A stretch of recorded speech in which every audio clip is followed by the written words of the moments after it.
আলহামদুলিল্লাহ, বাংলাদেশের ঐতিহ্যবাহী জেলা যশোর আদ্দিন সকিনা মেডিকেল কলেজ প্রাঙ্গণে পোলের হাট যশোর 3 দিনব্যাপী ঐতিহাসিক তাফসিরুল কোরআন মাহফিলের দ্বিতীয় রজনীর স্বনামধন্য সভাপতি অতদ অঞ্চলের কৃতি সন্তান, ইসলামিক চিন্তাবিদ, চিকিৎসাবিদ মরহুম শেখ আকিজউদ্দিন, তার বড় সন্তান আলহাজ ডাক্তার শেখ মহিউদ্দিন, আতালাল্লাহু উমরাহু ওয়া বারাকাল্লাহু ফি হায়াতি, বলেন আমিন। এ মাহফিলে এতক্ষণ যিনি কথা বললেন ইসলামিক চিন্তাবিদ, মুফাসসিরে কোরআন ছোট ভাই মাওলানা রফিকুল ইসলাম মাদানী দামাত বারকাতুহুমুল আলিয়া। আগামীকাল যিনি আসবেন বিশ্বনন্দিত মুফাসসিরে কোরআন, ইসলামিক চিন্তাবিদ, বাংলাদেশের কৃতি সন্তান ডক্টর মিজানুর রহমান আজহারি দামাত বারকাতুহুমুল আলিয়া। আগামীকাল আসবেন আলেমদের মাথার তাজ, ইসলামিক চিন্তাবিদ, মুফাসসিরে কোরআন জনাব শাইখ আহমদুল্লাহ, আতালাল্লাহু উমরাহু ওয়া বারাকাল্লাহু ফি হায়াতি, সকলে বলেন আমিন। গতকাল এখানে যিনি আলোচনা রেখেছেন শাইখুল হাদিস ইবনে শাইখুল হাদিস, আমার কারাগারের সাথী, ইসলামিক চিন্তাবিদ, শিক্ষাবিদ, মুফাসসিরে কোরআন আল্লামা মামুনুল হক হাফিজাহুল্লাহ। গতকাল আলোচনা রেখেছেন শ্রদ্ধাভাজন বড় ভাই মুফাসসিরে কোরআন আব্দুল হাই মোহাম্মদ সাইফুল্লাহ, আতালাল্লাহু উমরাহু ওয়া বারাকাল্লাহু ফি হায়াতি, সকলে বলেন আমিন।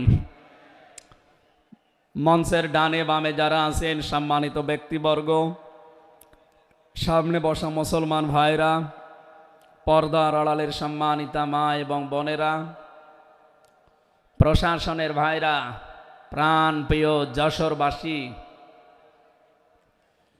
আমি প্রথমে দোয়া করছি মহান রব্বুল ইজ্জাত আল জালালের দরবারে মরহুম শেখ আকিজউদ্দিন, তার একজন সন্তান এ দুনিয়া থেকে বিদায় নিয়েছে। এ মাহফিল যিনি এককভাবে বাস্তবায়ন করতেন খুলনা বেজেরডাঙ্গার ময়দানে, উনি কয়েক বছর আমাদের ভেতরে নেই, আলহাজ শেখ মমিনউদ্দিন। আল্লাহ রাব্বুল আলামিন তার কবরটাকে যেন জান্নাতুল ফেরদাউস বানিয়ে দেন, বলেন আমিন। দল মত জাতি বর্ণ ধর্ম নির্বিশেষে কোরআনে কারিম শোনার জন্য যারা এই ময়দানে ছুটে এসেছি রাতের বেলা, আমরা যে খুশি প্রকাশ করার জন্য বলছি আলহামদুলিল্লাহ। সম্মানিত দুইজন উপস্থাপক, আজকে আপনাদের সামনে যারা কথা বলছিলেন আপনাদের যশোরের কৃতি সন্তান, বিশিষ্ট সঙ্গীত শিল্পী, শ্রদ্ধাভাজন বড় ভাই জনাব কবির বিন সামাদ দামাত বারকাতুহুমুল আলিয়া। সম্মানিত উপস্থাপক হিসাবে আরেকজন আছেন বাংলাদেশের কৃতি সন্তান, ইসলামিক চিন্তাবিদ, নাশিদ শিল্পী বড় ভাই জনাব আমিরুল মমিনিন মানিক হাফিজাহুল্লাহ। যে আল্লাহ আমাদেরকে কণ্ঠ ছেড়ে দিয়েছেন কথা বলার জন্যে, 15.5 বছর মনে হচ্ছিল যে আমাদের বুকের ওপর একটা পাথর চাপা দেওয়া আছে। পাথরটা আল্লাহ নিজের কুদরতি ভাবেই সরিয়ে দিয়েছেন। যে আল্লাহ আমাদেরকে এখন এই যে কথা বলার মতো সুযোগ দিয়েছেন, বলেন আলহামদুলিল্লাহ। পৃথিবীতে মানুষ যা পেয়েছে সব কিছুর তুলনায় আল্লাহর কাছে কোরআনে কারিম শ্রেষ্ঠ সম্পদ। আজকের এই ময়দানে সম্পর্ক শুধু কোরআনে কারিমের সাথে, নয়তো আমরা এই হাজার লক্ষ মানুষেরা এ রাতের বেলা প্রচণ্ড শীত অপেক্ষা করে আসতাম না। শুধুমাত্র শেখ মহিউদ্দিন সাহেব ডাক দিলে আমরা আসতাম, বিষয়টা এমন না। এখানে সম্পর্ক এই সৌন্দর্যের সাথে কোরআনের। এই জন্য যারা স্বেচ্ছাসেবকের দায়িত্বে আছেন আমি তাদেরকে ওয়েলকাম জানাচ্ছি, ধন্যবাদ জানাচ্ছি। তাদের এই কষ্ট, তাদের এই শ্রম আল্লাহ রাব্বুল আলামিন যেন জান্নাতে যাওয়ার পাতিহ বানিয়ে দেন, বলেন আমিন। কোরআনে কারিমে রব্বুল আলামিন বলেন, কুল বিফাদলিল্লাহি ওয়া বিরহমাতিহি ফাবিযালিকা ফালিয়াফরাহু হুয়া খায়রুম মিম্মা ইয়াজমাউন। বলেন আল্লাহু আকবার। আল্লাহ পাক বলেন, নবী আপনি বলুন, তাম পৃথিবী যা পেয়ে আনন্দে আছে, যা গেইন করে, যা অ্যাচিভ করে, যা অর্জন করে, আমি আল্লাহর কাছে কোরআনে কারিম শ্রেষ্ঠ সম্পদ। সুতরাং কোরআন যারা পেয়েছে তারা যেন আনন্দ করে। আজকে খুলনা বিভাগের মানুষগুলো, খুলনা বিভাগ সহ বাংলার অন্যান্য বিভাগ থেকেও মানুষেরা আজকে এসেছে কোরআনে কারিম সত্যি যারা শোনার জন্যে, বোঝার জন্যে এসেছি। এটা পুরা এখন ইবাদত চলছে। আমরা খুশি দুনিয়ার সব কিছুর তুলনায় আজকে, বলেন আলহামদুলিল্লাহ। প্রাণপ্রিয় শ্রোতা মণ্ডলী, কোরআনের শ্রোতা যারা আমরা এখানে বসে আছি, এর আগে যারা দুনিয়ায় কোরআনে কারিম শুনেছে, কিয়ামত পর্যন্ত যারা শুনবে, কোরআনে কারিম এই শ্রোতাকে 3 ভাগে বিভক্ত করে দিয়েছে। এখানে ওই 3 প্রকার মানুষ আছে, কিয়ামত পর্যন্ত তারা থাকবে। প্রথম নাম্বার, এই কোরআনে কারিম শোনার পরে যারা বাধা দিয়েছিল এই দুনিয়ায়, আল্লাহর কোরআন তাদেরকে ঘোষণা দিয়েছে তারা কাফের। এই বাংলাদেশে আমরা এই 54 বছরে নামধারী মুসলমান, কিন্তু অনেক কাফেরের আচরণ দেখতে পেয়েছি। সূরা হামিম সাজদার 26 নম্বর আয়াতে আল্লাহ তাদের পরিচয় দিয়েছেন, وَقَالَ الَّذِينَ كَفَرُوا لَا تَسْمَعُوا لِهَذَا الْقُرْآنِ وَالْغَوْا فِيهِ لَعَلَّكُمْ تَغْلِبُونَ। আল্লাহ পাক বলেন, কাফেরেরা সিদ্ধান্ত নিয়েছিল সব চলতে দেওয়া যাবে, মুহাম্মাদের কোরআনে কারিম এটা চলতে দেওয়া যাবে না। কারণ তারা বুঝেছিল এটা 1500 বছর আগে নাসিল হওয়া।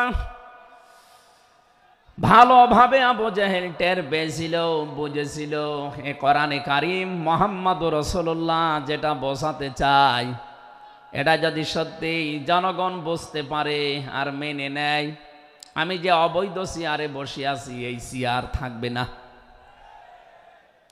যুগে যুগে যারা কোরআন বাধা দিয়েছে তারা এইটাই টের পেয়েছে।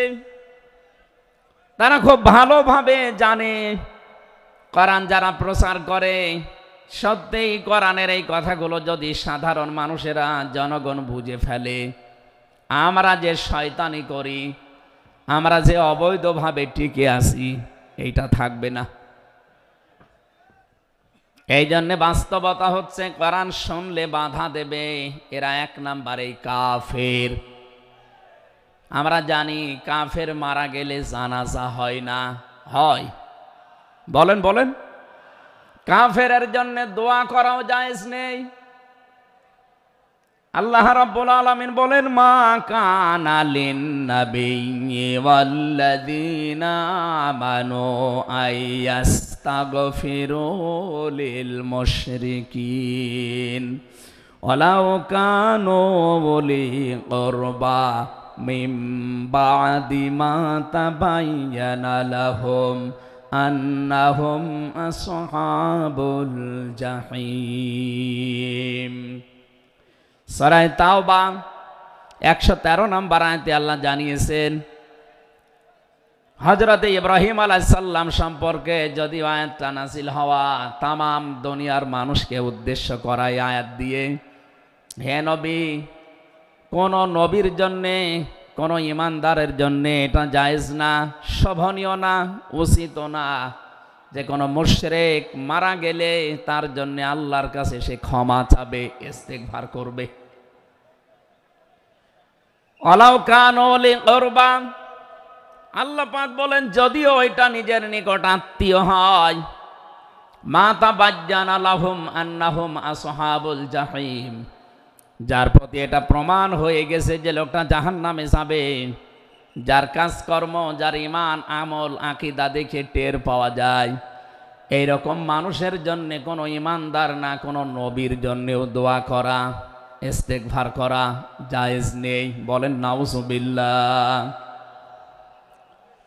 একজন নবীকে যদি আল্লাহ এই কথা বলতে পারেন, আমি আয়াতের ব্যাখ্যায় পড়েছি মুহাম্মদুর রাসূলুল্লাহ সাল্লাল্লাহু আলাইহি ওয়াসাল্লামের নিজের আপন চাচা আবু তালিব, এই লোকটা যখন মারা যাচ্ছিল, বিশ্ব নবী নিজে তার কাছে গিয়ে বললেন, ইয়া আম্মি আবি তালিব কুল লা ইলাহা ইল্লাল্লাহ হাজ্জুল লাকা ইনদাল্লাহি ইয়াউমাল কিয়ামাহ, বুখারী শরীফের হাদিস।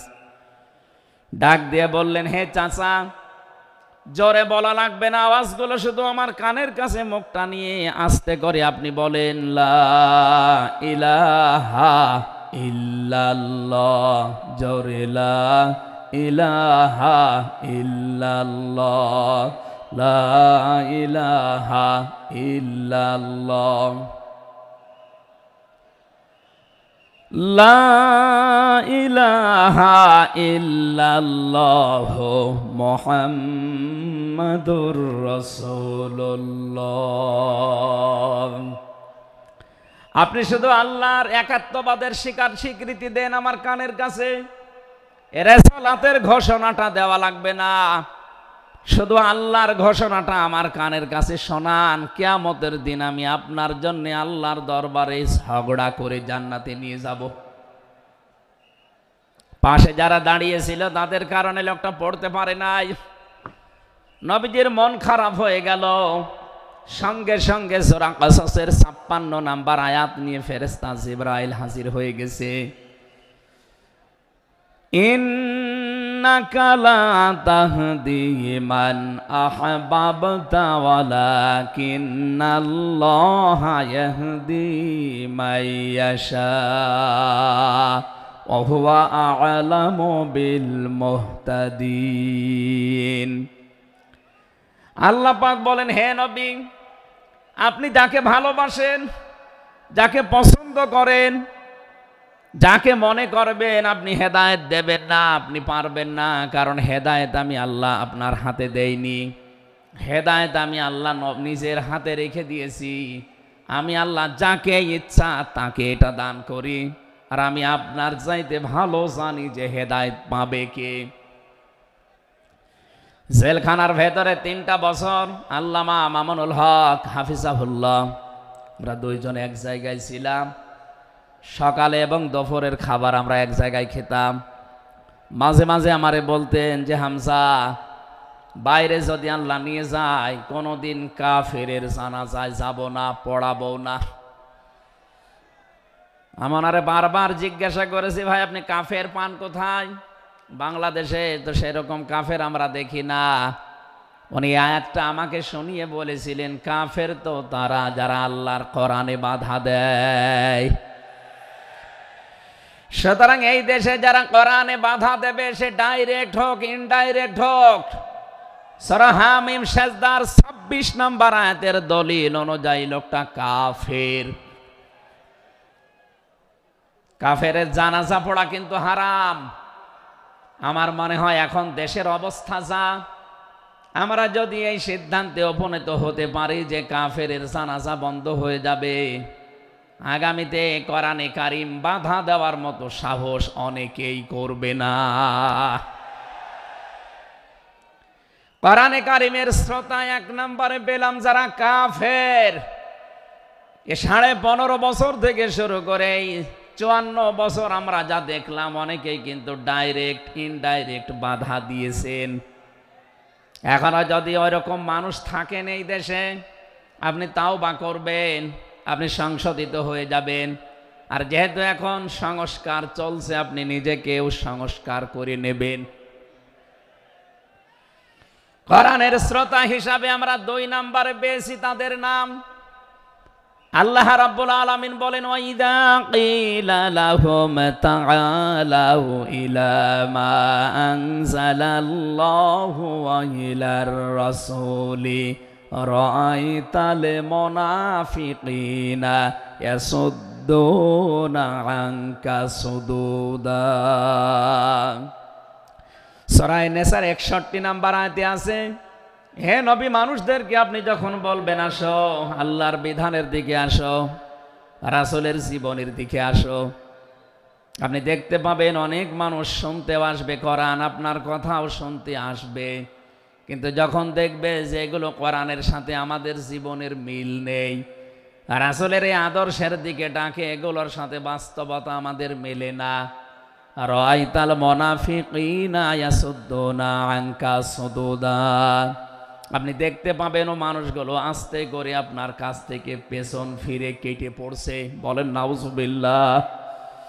সুতরাং কোরআন শুনতে এসে যেগুলো যাদের জীবনে মিলবে না, এই মানুষগুলো যদি মন খারাপ করে, রাগ করে, যে কোনো কায়দায় চলে যেতে চান, আপনি মনে করবেন মুনাফিকের ঝাড় আপনার ভেতরে আছে। আল্লাহ আমাদের হেফাজত করুন, বলেন আমিন। 3 নাম্বার শ্রোতার বর্ণনা পেয়েছি সূরা আনফালের 2 নাম্বার আয়াতে। আল্লাহ পাক বলেন, ইন্নামাল মুমিনুনা আল্লাযীনা ইযা যুকিরাল্লাহু ওয়াজিলাত কুলুবুহুম ওয়া ইযা তুলিয়াত আলাইহিম আয়াতুহু যাদাতুহুম ঈমানা ওয়া আলা রাব্বিহিম ইয়াতাওয়াক্কালুন। চিৎকার করে বলেন আল্লাহু আকবার। আল্লাহ পাক বলেন, আমার দৃষ্টিতে তো কোরআনের শ্রোতা আসল এবং মুমিন তারা, যাদের সামনে আমার নাম উচ্চারণ হলে তাদের অন্তরাত্মা কেঁপে ওঠে, আমার আয়াতগুলো তাদের সামনে তেলাওয়াত হলে এ মানুষগুলোর ঈমান ভেতরে যা আছে এটা আরো বেড়ে যায়।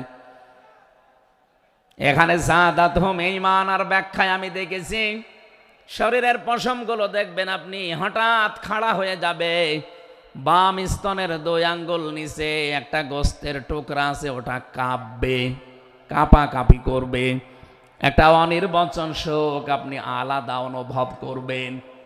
এই 3টা যদি এখন আমাদের ভেতরে তৈরি হয়, আলা রাব্বিহিম ইয়াতাওয়াক্কালুন, বাড়ি যাওয়ার আগে এই সিদ্ধান্ত নিয়ে যাওয়া যাবে যে আল্লাহ ছাড়া আর কারো উপরে আমরা ভরসা করি না। বলেন সুবহানাল্লাহ। এই 3টা আয়াত দিয়ে আমি বোঝাতে চেয়েছি কাফের কারা, মুনাফিক কারা, আল্লাহর দৃষ্টিতে মুমিন কারা।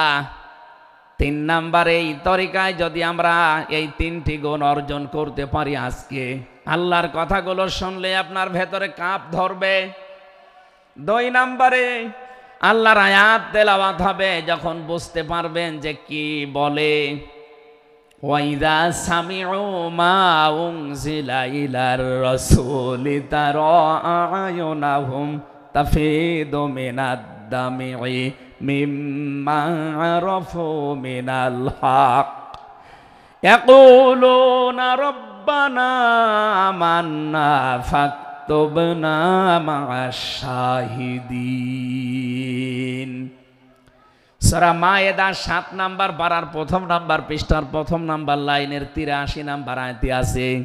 তাফসিরে ফি জিলালিল কোরআন থেকে শোনাচ্ছি, রব্বুল আলামিন বলেন, নবী আপনি যখন ওদের সামনে পড়বেন, আমার এই আয়াতগুলো যখন ওরা মন দিয়ে শুনবে, অনুধাবন করতে পারবে, উপলব্ধি করার যোগ্যতা যাদের আছে, আপনি দেখবেন ওদের চোখ দিয়ে মনের অজান্তেই পানি পড়ছে।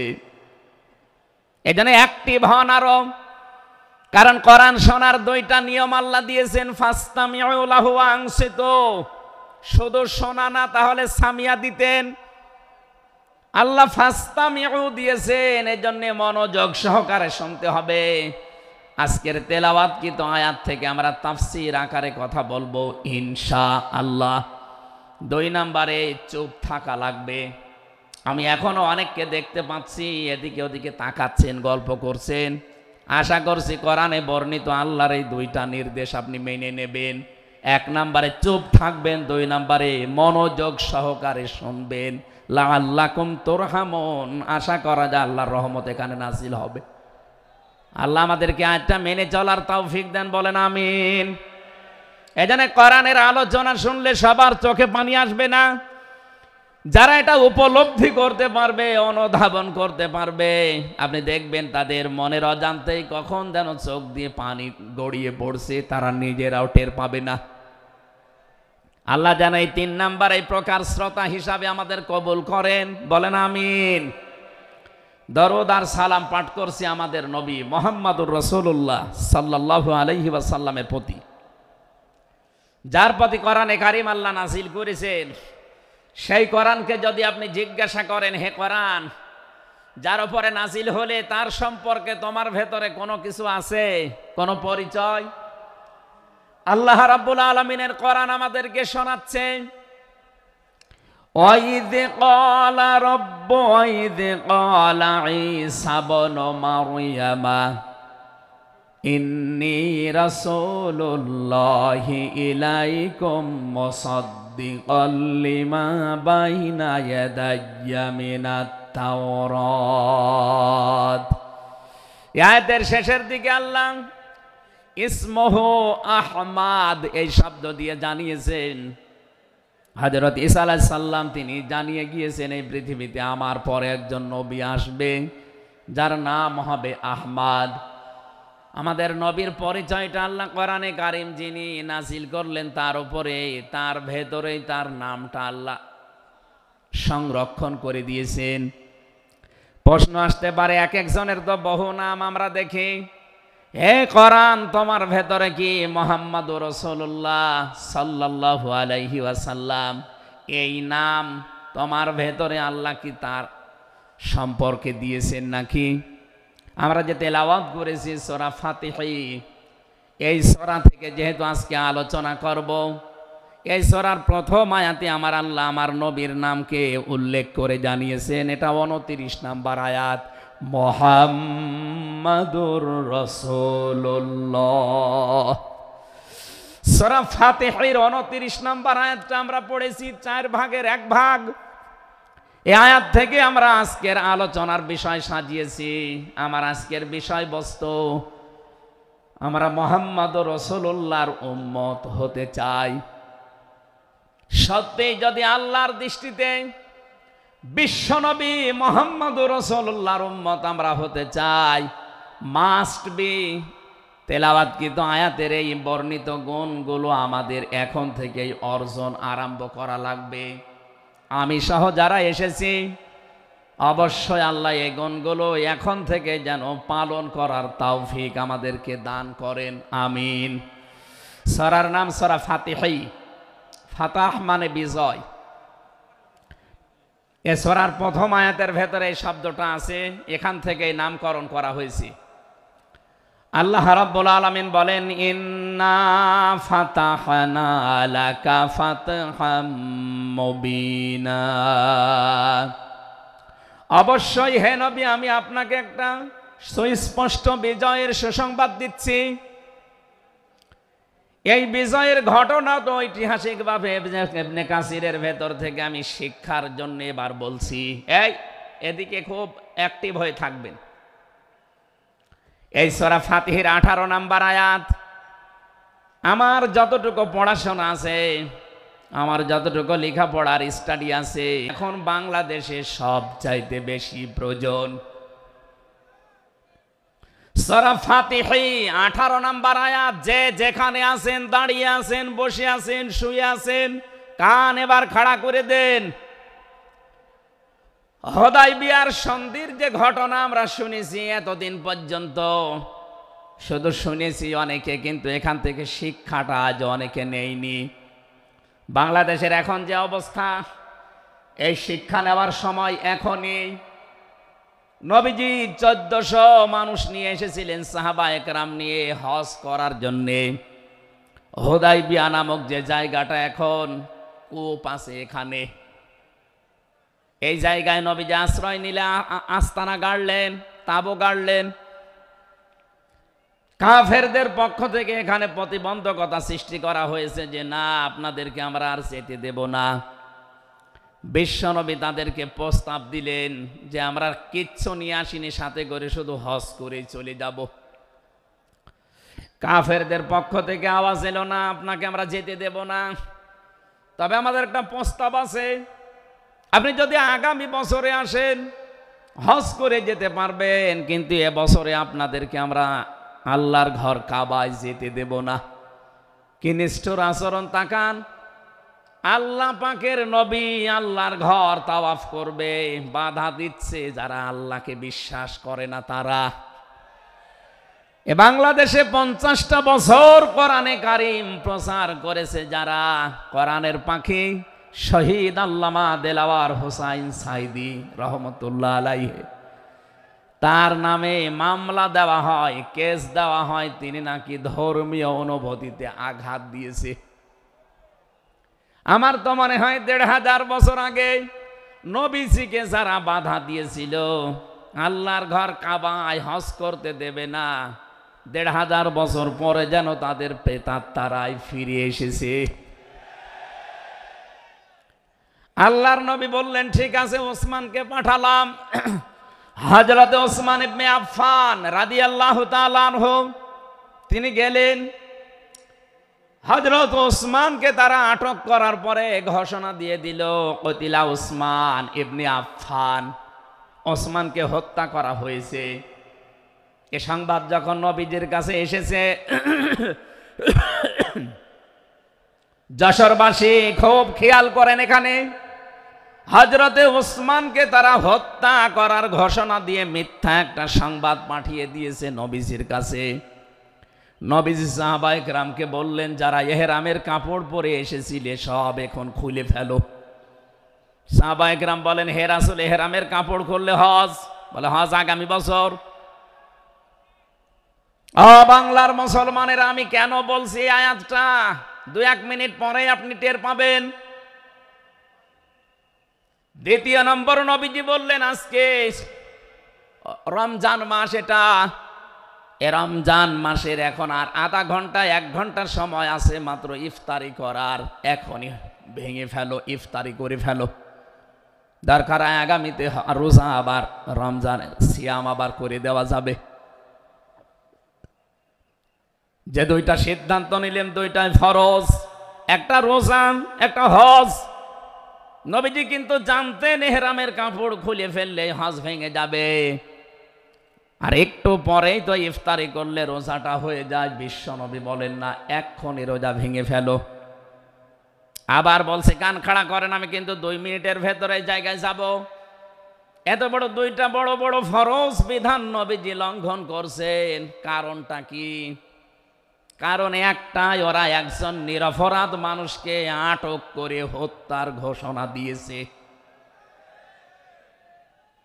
আপনি বাংলাদেশকে 15.5 বছরের সাথে ওই ঘটনাটা মিলান।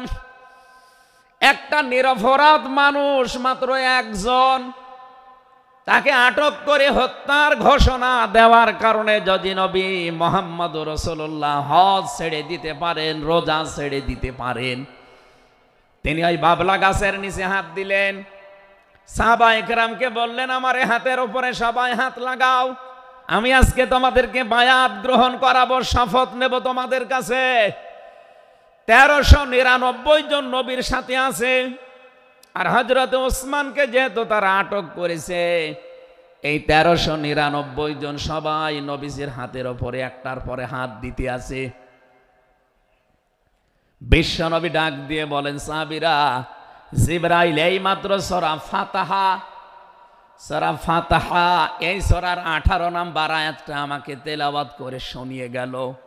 জিবরাইল এসেছিল, তোমরা কেউ দেখতে পাওনি। জিবরাইল আয়াতটা শুনিয়েছে, লাকাদ রাদিয়াল্লাহু আনিল মুমিনিনা ইয ইউবাইউনাকা তাহতাশ শাজারাতি ফাআলিমা মা ফি কুলুবিহিম ফানজালাস সাকিনাতা আলাইহিম ওয়া আসাবাহুম ফাতহান করিবা। খুব খেয়াল করেন, সেই সময় পর্যন্ত আমি চলে এসেছি। নবীজি নিজের বাম হাতটা সাহাবায়ে কেরামদের উপরে রেখে বললেন, সাহাবীরা, আজকের এই বায়াতের উপরে, শপথের উপরে আল্লাহ পাক নিজেই জানিয়েছেন যে তিনি রাজি হয়ে গেছেন। আয়াতটা শুরু করার আগে আল্লাহ দুইটা তাকিদ দিয়েছেন, লাম এবং কদ। লাকাদ রাদিয়াল্লাহু আনিল মুমিনিন। আল্লাহ পাক বলেন, আমি নিজে মুমিনদের উপরে অবশ্যই অবশ্যই রাজি হয়ে গেছি। রাজি হব না, হয়ে গেছি। তাহতা শাজারাতি, এই গাছের নিচে আপনার হাতের উপরে যারা হাত দিয়ে আজকে শপথ বাক্য পাঠ করছে যে ওসমান হত্যার বদলা না নিয়ে কেউ মদিনায় ফেরত যাবে না, আমি আল্লাহ তাদের মনের খবর যেহেতু জানি, ফাআলিমা মাফি কুলুবিহিম, তারা যে শপথ নিচ্ছে এটা কিন্তু লোক দেখানোর জন্য না, এটা মন থেকেই। ফানসালাস সাকিনাতা আলাইহিম, তাদের উপরে আমি আল্লাহর প্রশান্তি নাসিল হয়ে গেছে অলরেডি। ওয়াসাবাহুম ফাতাহান করিবা, তাদেরকে আমি আসন্ন একটা বিজয়ের সুসংবাদ দিচ্ছি। সুতরাং এই বায়াতের রিদওয়ানের উপরে যেহেতু সবাই হাত দিয়েছে, ওসমানের হাতটা এখানে নেই, হে নবী আপনার বাম হাতটা উপরে তুলে ধরেন, এইটাই আমি ওসমানের হাত হিসাবে মেনে নিলাম। তার মানে 1400 মানুষের উপরে আমি আল্লাহ অলরেডি রাজি হয়ে গেছি। আমার মুসলমান ভাইরা, এবার আমি খেয়াল করার জন্য আর একবার বলছি, এইটা বলার জন্য আমি এতক্ষণ ঘুরছিলাম। একটা নিরপরাধ মানুষকে ওরা মিথ্যা তথ্য ছড়িয়েছে যে আটক করা হয়েছে, মেরে ফেলা হয়েছে, হত্যা করা হয়েছে। নবীজি একজন মানুষের জীবনের বদলা নেওয়ার জন্য 1400 মানুষকে তিনি বায়াত করাচ্ছেন, শপথ বাক্য পাঠ করাচ্ছেন। একটু খেয়াল করেন তো, একজন মানুষের জীবনের জন্য জীবন দিতে প্রস্তুত 1399 জন, আর নবী সহ। এমন বাক্য তিনি পাঠ করিয়েছেন, এমন শপথ নিয়েছেন যে আল্লাহ অলরেডি রাজি হয়ে আয়াত নাজিল করছেন। নবীজি বললেন ওরা ওসমানকে হত্যা করেছে, ওসমান একজন নিরপরাধ মানুষ। একটা নিরপরাধ মানুষকে বিনা কারণে আটক করে হত্যা করেছে, ওদের কোনো ক্ষমা নেই। আমরা আজকে এই 1400 মানুষ শপথ নিলাম, ওদেরকে হত্যার প্রতিশোধ না নিয়ে আমরা কোনোদিন আর মক্কা মদিনায় ফেরত যাব না। আমার তো মনে হচ্ছে বাংলাদেশে এখনো বহু মানুষ বিনা কারণে যাদেরকে হত্যা করা হয়েছে, নিরপরাধ মানুষগুলোকে ফাঁসির কাস্টে ঝোলানো হয়েছে, কত মানুষকে মৃত্যুর দিকে ঠেলে দিয়েছে।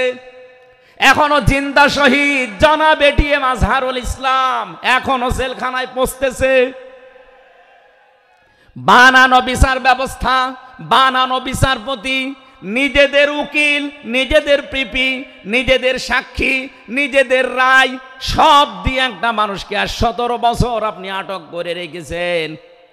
আমার তো মনে হয় এখন সময়ের দাবি, সূরা ফাতিহা থেকে যেহেতু তাফসীর শুনছেন, আজ এই বাংলার 18 কোটি জনগণের উপরে যদি আল্লাহ পাক খুশি হতে চান, এই নিরপরাধ মানুষগুলোকে জেলখানা থেকে মুক্ত করা লাগবে।